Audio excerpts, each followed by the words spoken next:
The 1995-96 season was Stoke City's 89th season in the Football League and 33rd in the second tier. Prior to the start of the 1995-96 season, the possibility of building a new stadium to bring Stoke up to the requirements of the Taylor Report was discussed. On the pitch, Stoke enjoyed their most successful season for quite a long time as they mounted a push for promotion to the Premier League and made the end-of-season playoffs against Leicester City. However, Leicester scored the only goal in the two-legged tie, and they were the team that went on to be promoted. Season Review League. There were few transactions taking place in the summer of 1995, with the main talk being about a change of home. The Taylor Report had come to the conclusion that all football stadia in England should be all-seater, and the best option for Stoke would be to build a new stadium rather than convert the Victoria Ground. The season began slowly with one win picked up in the first 8 matches and with Icelandic midfielder Toddy Orliksson leaving for Oldham Athletic after a contract dispute. But wins over Midlands rivals West Bromwich Albion and Wolverhampton Wanderers kick-started Stoke's season, and after a 5-0 win at home against Luton Town, City went on a run of 6 wins in 7 and took the team into the playoff zone.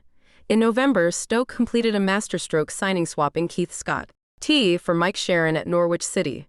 He formed a great partnership with Simon Sturridge, and the pair scored 29 goals between them this season, fielding a settled side. Stoke continued to remain in the hunt for promotion, and after a 2-0 win at home to rivals Barnsley at the start of March, Stoke put distance between themselves and 7th.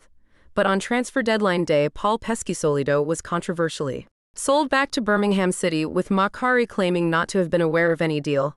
Attention was diverted by Sharon's club record run of 7 goals in 7 games, as 5 wins out the last 7 cemented Stoke place in the playoffs. By this time it was agreed and ratified that in 2 years Stoke would be moving to a new purpose-built all-seater stadium. Stoke's opponents in the playoffs were Martin O'Neill's Leicester City, whom Stoke had already beaten twice in the league. The first leg at Filbert Street ended 0-0. In the second leg, Stoke produced a poor performance and Leicester scored the only goal, Gary Parker's left-foot volley, ending Stoke's hopes of promotion. FA Cup. Stoke outplayed Premier League Nottingham Forest but fell to a 2-0 defeat in a replay. League Cup. Stoke drew Chelsea in the second round, and after a 0-0 draw at home, Stoke produced a brilliant performance away at Stamford Bridge and came away with a memorable 1-0 victory thanks to a 75th-minute goal from Paul Pescisolido. Alas, Stoke couldn't match another Premiership side, Newcastle United, who eased to a 4-0 win. Final league table results: Legend Football League First Division. First Division playoffs: FA Cup, League Cup, Anglo-Italian Cup. Note: the final group match against Reggiana was postponed and never replayed. The result defaulted at 0-0. Squad statistics.